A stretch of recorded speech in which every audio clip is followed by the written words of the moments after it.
जय हिंद, वंदे मातरम। स्वागत है आप सभी का फिर एग्जाम जोन यूट्यूब चैनल पर। आज मैं आप सभी के लिए लूसेंट किताब का निचोड़ लेकर के जिसमें most important previous year question है जो बार बार एग्जाम में पूछे जाते हैं, तो आप लोग वीडियो को अंत तक जरूर देखना।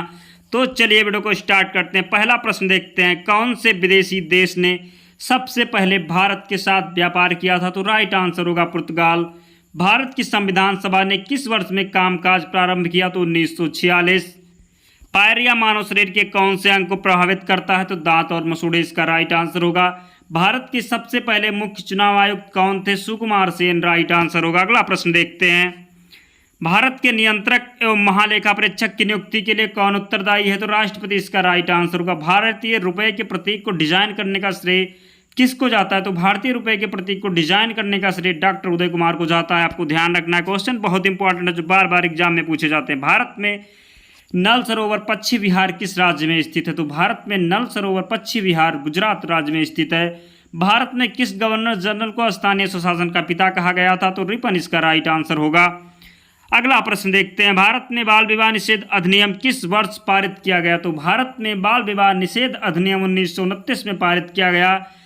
किस राज्य में गोचा महोत्सव मनाया जाता है? तो गोचा महोत्सव छत्तीसगढ़ में मनाया जाता है। आपको ध्यान रखना है। अगला प्रश्न देखते हैं, चींटी के डंक में प्राकृतिक रूप से पाया जाने वाला अम्ल कौन सा है? तो मिथनाइक अम्ल इसका राइट आंसर होगा। हिमालय और शिवालिक के बीच स्थित घाटी को क्या कहते हैं? तो हिमालय और शिवालिक के बीच स्थित घाटी को दून कहते हैं। किस भौतिक राशि की SI इकाई वही है जो कार्य की है? तो ऊर्जा इसका राइट आंसर होगा। शहरी क्षेत्रों में किस प्रकार की बेरोजगारी पाई जाती है? तो शहरी क्षेत्रों में शिक्षित बेरोजगारी पाई जाती है। लूर भारत के किस राज्य का लोक नृत्य है? तो लूर भारत के हरियाणा राज्य का लोक नृत्य है। किस फसल को उगने में लगभग 1 वर्ष का समय लगता है? तो गन्ना इसका राइट आंसर होगा। गन्ना को उगने में लगभग 1 वर्ष का समय लगता है। खानवा का युद्ध किसके बीच लड़ा गया था? तो खानवा का युद्ध बाबर और राणा सांगा के बीच लड़ा गया था। किस नदी को उसके उद्गम स्थल पर भागीरथी के नाम से भी जाना जाता है? तो गंगा राइट आंसर होगा। भारत की ब्रिटिश सरकार द्वारा पारित किस अधिनियम ने भारतीय परिषद को समाप्त कर दिया? तो भारत सरकार अधिनियम 1935। कैलाश खैर को किस पुरस्कार से सम्मानित किया गया? पद्म श्री राइट आंसर होगा। दोस्तों, आप लोग को इसकी PDF के लिए टेलीग्राम चैनल को ज्वाइन करना होगा। टेलीग्राम चैनल का लिंक डिस्क्रिप्शन बॉक्स में है, वहां से आप टेलीग्राम चैनल को ज्वाइन कर लेना। आपको सारे PDF वहां पर मिल जाएगी, या आप टेलीग्राम पर सर्च करेंगे फ्री एग्जाम जोन तो भी आपको चैनल मिल जाएगा। वहां पर आपको सारी PDF मिलेंगी। अगर आपने अब तक वीडियो को लाइक नहीं किया तो प्लीज़ आप लोग वीडियो को लाइक कर दे। क्वेश्चन वही हैं जो बार बार एग्जाम में पूछे जाते हैं, तो प्लीज़ वीडियो को लाइक कर दीजिए। अगला प्रश्न देखते हैं, वंदे मातरम राष्ट्रीय गान किसने लिखा था? तो वंदे मातरम राष्ट्रीय गान बंकिम चंद्र चटर्जी जी ने लिखा था। मानव शरीर की सबसे बड़ी ग्रंथि कौन सी है? लीवर। अमजद अली खान का नाम किस वाद्य यंत्र से जुड़ा है? तो अमजद अली खान का नाम सरोद वाद्य यंत्र से जुड़ा है। भारतीय संविधान का कौन सा अनुच्छेद धार्मिक मामलों के प्रबंधन की स्वतंत्रता प्रदान करता है? तो अनुच्छेद 26 राइट आंसर होगा। भारत में गन्ने का प्रमुख उत्पादक राज्य कौन सा है? तो सबसे ज़्यादा गन्ना उत्तर प्रदेश में होता है। आपको ध्यान रखना है। फियरलेस गवर्नेंस पुस्तक के लेखक कौन है? तो किरण बेदी। कथकली किस भारतीय राज्य का शास्त्रीय नृत्य है? तो कथकली केरल भारतीय राज्य का शास्त्रीय नृत्य है। कथक की बात करें तो कथक उत्तर प्रदेश का है। आपको ध्यान रखना है। मोहनजोदड़ो के विशाल स्नानागार की आकृति कैसी थी? आयताकार थी। ज्ञानपीठ पुरस्कार किस क्षेत्र में दिया जाता है? साहित्य के क्षेत्र में ज्ञानपीठ पुरस्कार दिया जाता है। ज्ञानपीठ पुरस्कार के तहत कितनी राशि प्रदान की जाती है? तो 11 लाख इसका राइट आंसर होगा। रविंद्रनाथ टैगोर द्वारा लिखित कहानी का नाम बताइए। काबली वाला राइट आंसर होगा। अरुणधति राय किस पुस्तक की लेखिका हैं? तो अरुणधति राय गॉड ऑफ स्मॉल थिंग्स पुस्तक के लेखिका। ये कई बार एग्जाम में पूछी गई ये पुस्तक है, तो आपको ध्यान रखना है। भोजन का एक प्रमुख अंग क्या है? कार्बोहाइड्रेट भोजन का एक प्रमुख अंग है।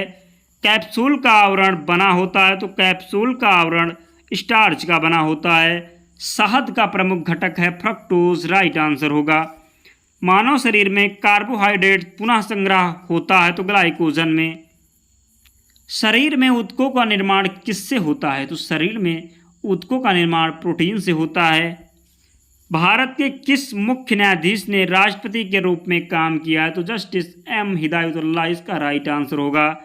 जनहित याचिका दायर की जा सकती है, तो जनहित याचिका उच्च न्यायालय एवं सर्वोच्च न्यायालय दोनों में दायर की जा सकती है। उच्चतम न्यायालय के न्यायिक पुनरीक्षण कार्य का क्या अर्थ है? तो कानूनों की संवैधानिक वैधता का पुनरीक्षण करना। अगला प्रश्न देखते हैं, उच्चतम न्यायालय को परामर्शदात्री बनाया गया है, तो अनुच्छेद 143 में। गुप्त राजवंश के किस लिए प्रसिद्ध था? तो गुप्त राजवंश कला एवं स्थापत्य के लिए प्रसिद्ध था। अजंता कलाकृतियाँ किससे संबंधित है? तो अजंता कलाकृतियाँ गुप्त काल से संबंधित है। कुछ विद्वानों के अनुसार कब कालिदास किसके राजकवि थे? तो चंद्रगुप्त द्वितीय इसका राइट आंसर होगा।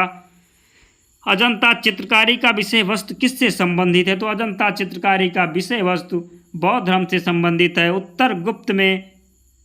उत्तर गुप्त युग में जो विश्वविद्यालय प्रसिद्ध हुआ उसका नाम क्या था? नालंदा विश्वविद्यालय। केंद्रीय जल विद्युत शोध केंद्र कहाँ स्थित है? तो केंद्रीय जल विद्युत शोध केंद्र खड़कवासला में स्थित है। मुद्रा पावर प्लांट किस राज्य में स्थित है? गुजरात में मुद्रा पावर प्लांट स्थित है। उड़ान एक गैस आधारित शक्ति परियोजना है, तो महाराष्ट्र में। भारत में ऊर्जा का मुख्य स्रोत क्या है? तापीय ऊर्जा। जय हिंद का नारा किसने दिया था? सुभाष चंद्र बोस ने जय हिंद का नारा दिया था। किसने कहा था तुम मुझे खून दो मैं तुम्हें आज़ादी दूंगा? तो सुभाष चंद्र बोस जी ने कहा था तुम मुझे खून दो मैं तुझे आज़ादी दूंगा। भारत के संविधान का कौन सा अनुच्छेद भारत में एक नए राज्य के गठन के लिए दिया गया? तो अनुच्छेद 3। अगला प्रश्न देखते हैं, भारतीय संविधान का कौन सा अनुच्छेद धर्म, वंश, जात, लिंग, जन्म स्थान के आधार पर भेदभाव पर रोक लगाता है? तो अनुच्छेद 15। अगला प्रश्न, भारतीय संविधान के किस अनुच्छेद में जनसंख्या के किसी समूह में बोली जाने वाली भाषा को लेकर विशेष प्रावधान किए गए हैं? तो अनुच्छेद 347। दोस्तों अगर आपने अब तक वीडियो को लाइक नहीं किया है तो प्लीज़ आप लोग वीडियो को लाइक कर दीजिए, क्योंकि क्वेश्चन इकट्ठा करने और वीडियो बनाने में बहुत मेहनत लगती है। तो प्लीज़ आप लोग वीडियो को लाइक कर दीजिए। और क्वेश्चन वही हैं जो बार बार एग्जाम में पूछे जाते हैं। अगर आप एग्जाम देने जाएंगे तो ये क्वेश्चन आपको हूबहू एग्जाम टाइम में मिलेंगे। तो प्लीज़ आप लोग सपोर्ट करिए, वीडियो को लाइक कर दिए। चैनल पर नए हैं तो चैनल को सब्सक्राइब करके बेल आइकन भी प्रेस कर दीजिए। अगला प्रश्न देखते हैं, भारत एक है, तो भारत एक राज्यों का संघ है। राज्य पुनर्गठन आयोग का गठन किस वर्ष किया गया? तो राज्य पुनर्गठन आयोग का गठन 1953 में किया गया। अगला प्रश्न देखते हैं, किस आंदोलन के दौरान आंदोलन कर्मियों ने दी तिभागा चाई हम 2/3 चाहते हैं का नारा दिया? तो तिभागा आंदोलन में। अखिल भारतीय किसान सभा का गठन कब हुआ था? तो अखिल भारतीय किसान सभा का गठन 1936 में हुआ था, आपको ध्यान रखना है। मोपला विद्रोह का नेता कौन था? तो मोपला विद्रोह का नेता मुसलियार था। BR अम्बेडकर की पढ़ाई लिखाई में किसने बड़ा सहयोग दिया? तो बड़ौदा के महाराज ने। भील सेवा मंडल की स्थापना किसने की थी? अमृतलाल विट्ठलदास भील सेवा मंडल की स्थापना की थी। जम्मू से श्रीनगर का मार्ग किस दर्रे से होकर गुजरता है? तो बनिहाल दर्रे से होकर जम्मू से श्रीनगर का मार्ग गुजरता है। नाथुला दर्रा किस राज्य में स्थित है? तो नाथुला दर्रा सिक्किम में स्थित है। दोस्तों इस वीडियो में हमने statics, GK, geography, history, polity सभी सब्जेक्ट को कवर किया है। तो प्लीज़ आप लोग वीडियो को लाइक कर दीजिए, क्वेश्चन बहुत इंपॉर्टेंट है, तो प्लीज़ आप लोग सपोर्ट करिए। अगला प्रश्न देखते हैं, तुसु दर्रा भारत को किस देश से जोड़ता है? तो तुसु दर्रा भारत को म्यांमार देश से जोड़ता है। हिमालय की सबसे पूर्वी चोटी कौन सी है? नाम चाबरवा हिमालय की सबसे पूर्वी चोटी, आपको ध्यान रखना है। भारत में सबसे बड़ा नदी मुख किस नदी के मुख पर है? तो हुगली नदी राइट आंसर होगा। किस नदी का उद्गम मध्य प्रदेश से होता है? तापी नदी का उद्गम मध्य प्रदेश से होता है। राजस्थानी विचारधारा की चित्रकला का आरंभिक मुख्य केंद्र था, तो बूंदी राइट आंसर होगा। भारत माता नामक प्रसिद्ध पेंटिंग के चित्रकार कौन थे? अवनींद्र नाथ टैगोर भारत माता नामक प्रसिद्ध पेंटिंग के चित्रकार थे। मोनालिसा क्या है? मोनालिसा एक चित्र है। जैमिनी राय ने कला के किस क्षेत्र में नाम कमाया? तो जैमिनी राय ने कला के चित्रकला के क्षेत्र में नाम कमाया। राजा रवि वर्मा कहाँ के महान चित्रकार थे? तो केरल के महान चित्रकार थे राजा रवि वर्मा। चित्रकारी किसके शासनकाल के दौरान उच्चतम स्तर पर पहुंची? तो चित्रकारी जहांगीर के शासनकाल के दौरान उच्चतम स्तर पर पहुंची। मनुष्य के शरीर में पाया जाने वाली कौन सी ग्रंथि वाहिनी विहीन है? तो अंतःस्रावी ग्रंथि इसका राइट आंसर होगा। वाहिनी विहीन ग्रंथियों के श्रवण को क्या कहते हैं? तो हार्मोन कहते हैं।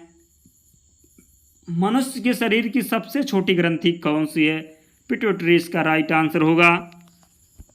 पिट्यूटरी ग्रंथि कहाँ स्थित होती है? मस्तिष्क में स्थित होती है।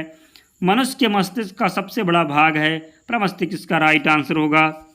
प्रतिवर्ती क्रियाओं का नियंत्रण केंद्र कहाँ पर है? कशेरुक रज्जु में। मनुष्य के शरीर में मुख्य नाइट्रोजन के अपशिष्ट कौन सा होता है? तो यूरिया राइट आंसर होगा। स्तनधारी किस में यूरिया बनाते हैं? तो यकृत में। मूत्र का पीला रंग किसकी मौजूदगी के कारण होता है? तो यूरोक्रोम। मध्य प्रदेश में पीतमपुर किसके लिए जाना जाता है? तो पीतमपुर ऑटोमोबाइल के लिए जाना जाता है। भारत में रासायनिक उर्वरकों के दो बड़े उपभोक्ता हैं, तो पंजाब एवं हरियाणा। अगला प्रश्न, भारत में पूंजी प्रधान उद्योग का सर्वोत्तम उदाहरण है? तो इस्पात उद्योग। समुद्र और तूफानों का महासागर कहाँ स्थित है? तो चंद्रमा में। सौर मंडल का वाहितम ग्रह कौन सा है? नेपच्यून इसका राइट आंसर होगा। कौन सा खगोलीय पिंड रात की रानी कहलाता है? तो चंद्रमा राइट आंसर होगा। आकाश का सबसे चमत्कार तारा है सीरियस। हेली धूमकेतु का आवर्तकाल कितना होता है? तो हेली धूमकेतु का आवर्तकाल 76 वर्ष होता है। शिवाजी के प्रशासन में पेशवा किसको कहा जाता था? तो प्रधानमंत्री को शिवाजी के प्रशासन में पेशवा कहा जाता था। मराठा राज्य का दूसरा संस्थापक किसे कहा जाता है? बालाजी विश्वनाथ को। अगला प्रश्न, शिवाजी ने मुगलों के किस संधि के द्वारा किलों को हस्तांतरित किया? पुरंदर की संधि राइट आंसर होगा। शिवाजी का राज्य अभिषेक कहाँ हुआ था? रायगढ़ में हुआ था। गांधी इरविन समझौता किससे संबंधित है? तो सविनय अवज्ञा आंदोलन से संबंधित है गांधी इरविन समझौता। काकोरी ट्रेन डकैती के नायक कौन थे? राम प्रसाद बिस्मिल इसका राइट आंसर होगा। नमक सत्याग्रह प्रारंभ हुआ था वर्ष 1919 में। नमक सत्याग्रह प्रारंभ हुआ था। जलियांवाला बाग हत्याकांड कहाँ पर हुआ? अमृतसर में हुआ जलियांवाला बाग हत्याकांड। स्वतंत्र भारत के प्रथम गवर्नर जनरल कौन थे? माउंटबेटन स्वतंत्र भारत के प्रथम गवर्नर जनरल थे। वेदों की ओर शरण लो, इस आदर्श वाक्य को किसने प्रतिपादित किया था? स्वामी दयानंद सरस्वती। संत कबीर किसके शिष्य थे? रामानंद के शिष्य थे संत कबीर। संगीत सम्राट तानसेन के गुरु थे हरिदास। इस्लाम धर्म के प्रवर्तक पैगंबर मोहम्मद का जन्म कहाँ हुआ था? मक्का इसका राइट आंसर होगा। किसने स्वयं को हिंदुस्तान का तोता कहा? अमीर खुसरो ने। अमीर खुसरो का जन्म स्थान एटा। 1 रुपये के नोट पर किसके हस्ताक्षर होते हैं? तो वित्त मंत्रालय के सचिव के। प्रधानमंत्री जनधन योजना की शुरुआत किस वर्ष हुई थी? 2014 में। किसने कहा था अर्थशास्त्र धन का विज्ञान है? तो एडम स्मिथ। किस पंचवर्षीय योजना का उद्देश्य अधिक समावेशी तथा धारणीय विकास था? ब्राह्मी पंचवर्षीय योजना। अगला प्रश्न, सार्वजनिक क्षेत्र में विनिवेश को क्या कहते हैं? तो निजीकरण कहते हैं। भारत में वर्तमान में मुद्रा प्रणाली का प्रबंध करता है भारतीय रिजर्व बैंक। कौन सा संशोधन अधिनियम मिनी संविधान संशोधन कहलाता है? तो 42वां संविधान संशोधन अधिनियम 1976। भारत में एकल नागरिकता की अवधारणा अपनाई गई है? तो ब्रिटेन से अपनाई गई है भारत में एकल नागरिकता की अवधारणा। विश्व में सबसे बड़ा संविधान किस देश का है? भारत का संविधान विश्व में सबसे बड़ा संविधान है। भारतीय संविधान में मूलभूत अधिकार किस संविधान से लिए गए हैं? अमेरिका के संविधान से। प्रारंभ में मौलिक अधिकार दिए गए थे? तो प्रारंभ में मौलिक अधिकार 7 थे, लेकिन अब 6 हैं। भारतीय संविधान में कितने प्रकार के न्यायिक आदेश हैं? तो 5 राइट आंसर होगा। उत्तर प्रदेश में किसान वही योजना कब लागू की गई थी? 1992 में। विश्व हरित क्रांति के जनक नॉर्मन बोरलॉग। भारतीय हरित क्रांति की जन्म स्थली है? तो पंतनगर। भारत ने फसल बीमा योजना का शुभारंभ कब हुआ? 1985 में। किस पंचवर्षीय योजना में कृषि ऋणात्मक विकास प्रदर्शित किया? तीसरी पंचवर्षीय योजना। भारत का योजना आयोग है एक सलाहकार संस्था। अगला प्रश्न, उत्तर प्रदेश कृषि अनुसंधान परिषद स्थित है? तो लखनऊ में स्थित है। मेक इन इंडिया कार्यक्रम प्रारंभ किया गया सितंबर 2014 में सरकार द्वारा लगाए गए अवरोधों या प्रतिबंधों को हटाना क्या कहलाता है? तो उदारीकरण कहलाता है। दोस्तों क्वेश्चन बहुत इंपॉर्टेंट थे, ये क्वेश्चन आपके एग्जाम में अवश्य देखने को मिलेंगे। अगर आपने अब तक वीडियो को लाइक नहीं किया तो प्लीज़ वीडियो को लाइक कर दीजिए। चैनल पर नए हैं तो चैनल को सब्सक्राइब करके बेल आइकन भी प्रेस कर दीजिए।